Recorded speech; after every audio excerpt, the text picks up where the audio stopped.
Bonjour Corinne Gouget. Bonjour. Vous êtes l'auteur d'un livre sur les additifs alimentaires, c'est bien ça? Tout à fait, qui s'appelle Additifs alimentaires d'Angers. D'accord. Donc première question, qu'est-ce qu'un additif alimentaire? Un additif alimentaire est classé dans plusieurs familles. Il y a plus de 400 additifs dans l'alimentation industrielle. Donc, c'est une matière qu'on n'utiliserait pas de soi-même en général dans sa cuisine, mais qui est rajoutée volontairement à des tonnes de produits alimentaires comme les colorants, les exhausteurs de goût, les phtalates, les phosphates, les édulcorants de synthèse comme l'aspartame dont on parle beaucoup. Et donc, tous ces produits chimiques, la plupart du temps, il n'y en a pas énormément de naturels, vont donner un goût, une couleur, vont avoir un rôle de conservateur, vont avoir un rôle d'émulsifiant pour pouvoir garder le produit plus longtemps sur l'étagère et surtout pour faire vendre. Donc on peut faire des produits aux colorants comme les bonbons, il y a aussi des colorants dans des chips, dans des gâteaux, dans des boissons énormément. Et puis ça donne envie d'acheter. Après, vous avez les exhausteurs de goût qui vont tromper le cerveau et les papilles gustatives pour donner envie de remanger le produit. Sans exhausteur de goût, il ne reste plus grand-chose en tant que plat préparé ou soupe en brique. Et puis après, vous avez les édulcorants qui est une famille d'additifs quasiment tous dangereux, à part la stevia pure. Et là, ces édulcorants sont censés permettre d'éviter le diabète, par exemple, ou d'éviter de grossir. Et c'est tout le contraire. Et donc là, il y a plusieurs familles d'additifs et il est vraiment recommandé de bien lire les étiquettes avant de consommer tel ou tel produit, que ce soit un médicament ou un aliment. Seulement voilà, les deux additifs les plus dangereux sont l'aspartame ou E951 ou le glutamate monosodique et E621 entre autres parce qu'il est caché sous d'autres noms. Et ces deux-là font baisser la vue. Donc on ne peut plus lire les étiquettes. D'accord. Quels sont les produits de consommation à éviter? La plus dangereuse, ça sera l'aspartame et le glutamate monosodique.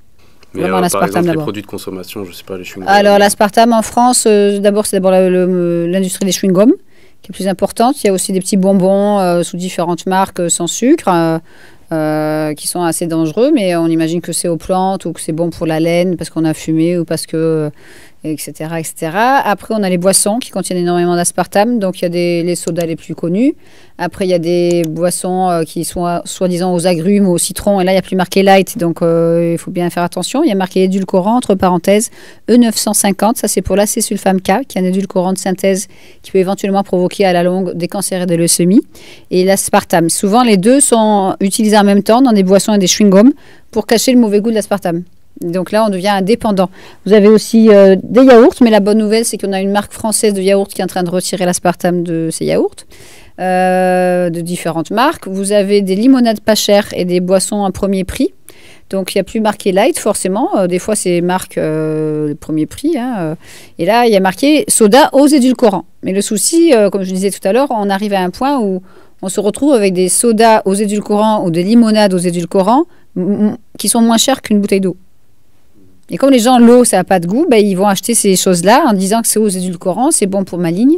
Et là, c'est l'obésité morbide avec ces boissons. Donc, quelles sont les conséquences sur le corps humain? Pour l'aspartame ou pour le glutamate? En général. Alors, les deux sont des excitotoxines. Une excitotoxine, c'est un terme qui a été créé par le professeur John Olney il y a plus de 45 ans. Et donc, John Olney a décrété que ces excitotoxines sont des molécules qu'on absorbe. Donc, il y a aussi les métaux lourds, les pesticides et d'autres produits qui détraquent le cerveau. Mais là, ces deux additifs-là, le glutamate monosodique, on le savait déjà grâce au professeur Olney dans les années 60, 59, que ça provoquait des lésions cérébrales chez l'animal. Parce qu'en fait, ils ont fait une étude sur le fait que le glutamate monosodique, dans les années 55, faisait baisser la vue. Et en faisant cette étude, ils ont réalisé que ça provoquait aussi des lésions dans le cerveau. Et donc, cet additif a 102 ans, il existe depuis 1909. Et tous les 10 ans, selon le neurologue, le docteur Russell Blaylock aux États-Unis, ils ont non seulement modifié le nom du glutamate monosodique, c'est pas que glutamate de sodium ou monosodique, c'est 30 à 40 noms différents qui sont aussi dans mon livre. Et dans les produits bio, on a mis les mots extrait de levure. Donc là, c'est très grave, parce que les gens se disent « je mange bio, il n'y a pas de glutamate » et il y en a quand même. Donc l'extrait de levure dans les produits bio, ça sera souvent dans des cubes de bouillon, ça sera souvent dans des chips aussi, et faut être vigilant là-dessus, parce que les gens qui sont intolérants au glutamate risquent de faire un œdème de Quint 10 minutes après ingestion, Et ils ne se rendent pas compte qu'il y a du glutamate parce que c'est trompeur. Et donc, ils mangent des boîtes de pâtés végétaux, il y en a plein à l'extrait de levure. Ils finissent la boîte sous l'addiction. Et la dame, j'ai vu une dame qui, au bout de 10 minutes, avait des réactions cutanées autour de la bouche, un début de gonflement du visage, de la gorge, début de migraine, vertige, nausée. Et en fait, elle réagissait au glutamate auquel elle était allergique, sans savoir. Au bout de plusieurs années, est-ce qu'il y a des gens qui peuvent décéder de ça? Complètement. Ça peut être quelques heures, voire plusieurs années. Ça dépend des gens.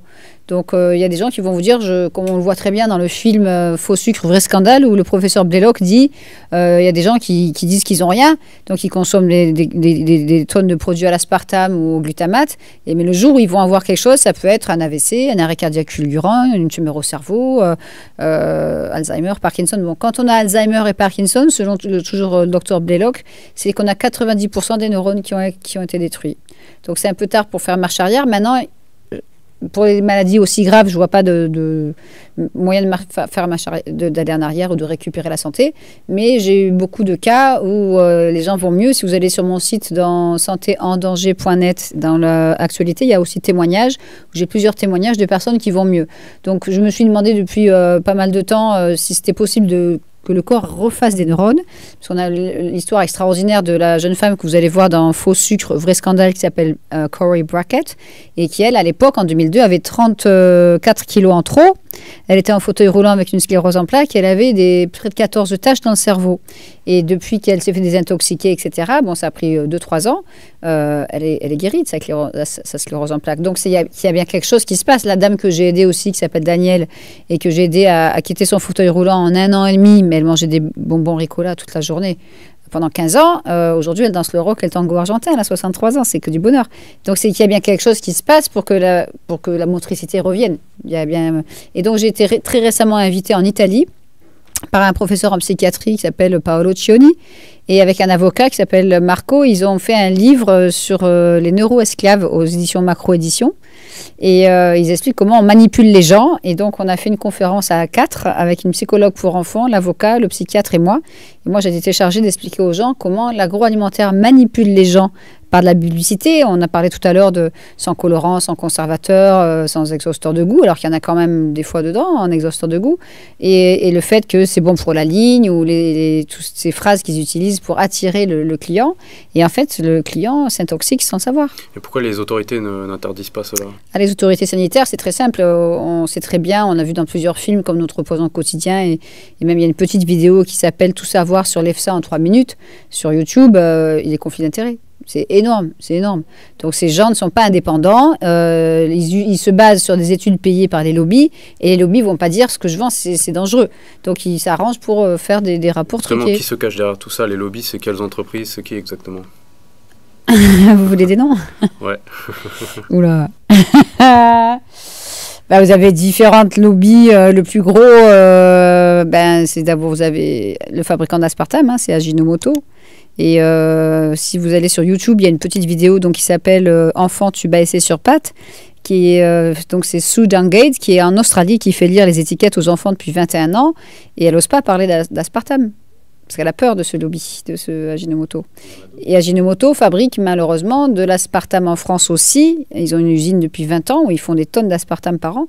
Et ils ont 2 voire 3 usines de glutamate monosodique en France. Et ils font aussi des acides aminés pour l'élevage industriel. Vous tapez Ajinomoto sur Internet, vous verrez leur site, ils en ont plein. Et ils ont des bureaux un peu partout. Et s'il n'y avait pas ces 2 additifs alimentaires, on aurait beaucoup moins de maladies. On ne va pas tout éliminer, mais il n'y aurait déjà quasiment pas d'obésité, il y aurait moins de diabète, il y aurait moins de Parkinson, il y aurait moins d'Alzheimer, il y aurait moins de schizophrénie, il y aurait moins de dépression, il y aurait beaucoup moins de suicides. Et tout est bien expliqué et documenté dans ce livre, donc il n'est malheureusement pas encore en français. Il s'appelle « Pendant que la science dort, un édulcorant tue ». Et donc c'est le professeur Woodrow Monte qui a fait des études pendant 30 ans sur le méthanol et qui explique d'où vient la sclérose en plaques. Et pour l'aspartame, il explique que depuis 35 ans maintenant, malheureusement, qu'il y a cet édulcorant d'abord dans les produits secs et après dans les boissons aux États-Unis en 1983. Il explique qu'il y a de plus en plus de suicides chez les jeunes, de plus en plus de troubles de la personnalité, de plus en plus de malformations congénitales, de déformations des fœtus à la naissance, s'ils survivent la grossesse. Et donc tout ça est très bien documenté. Il parle de la maladie d'Alzheimer, il parle énormément de la maladie de la sclérose en plaques, des maladies qui existaient beaucoup moins il y a 40 ans. Et donc, tout est documenté. Et pas dans le livre, mais sur le site du professeur Monte, il y a les références scientifiques, il y en a 740. Donc là, il est inattaquable. Et ce livre, il est sorti début 2012 aux États-Unis. Et il faut vraiment qu'il sorte en français parce qu'il est quand même assez grand public avec des dessins pour bien expliquer les dangers du méthanol. Et c'est la source du méthanol la plus dangereuse, c'est dans l'aspartame. Et dans l'aspartame, j'ai appris avec effroi, je pensais que c'était 8000 produits alimentaires jusqu'au 28 octobre dernier. Et j'ai appris qu'en fait, c'est 14 000 produits alimentaires. Donc, c'est énorme, c'est gigantesque. Alors, aux États-Unis, l'auteur de ce livre, qui s'appelle Dr. H.G. Roberts, qui ne fait plus d'interviews, il a 92 ans, et qui a été quand même filmé par Marie-Monique Robin aux États-Unis, et c'est pas dans le film, et ça c'est très regrettable, mais lui, le Dr. Roberts, qu'on voit dans le film Faux sucre, vrai scandale, parle de génocide aux États-Unis. À la radio, il a parlé de génocide carrément. En France, j'ose pas utiliser les mots parce que ça choque, mais il va très loin, et à un moment, à une émission de radio, il a parlé de Auschwitz dans l'assiette. C'est très lourd, hein. Mais bon, lui, c'est l'expert le plus connu au monde par rapport à ça, puisque lui, il n'a pas donné d'aspartame à des rats. Il a vu des gens venir le voir à l'hôpital en Floride pendant 20 ans, qui prenaient un ou des produits à l'aspartame et qui étaient tous malades.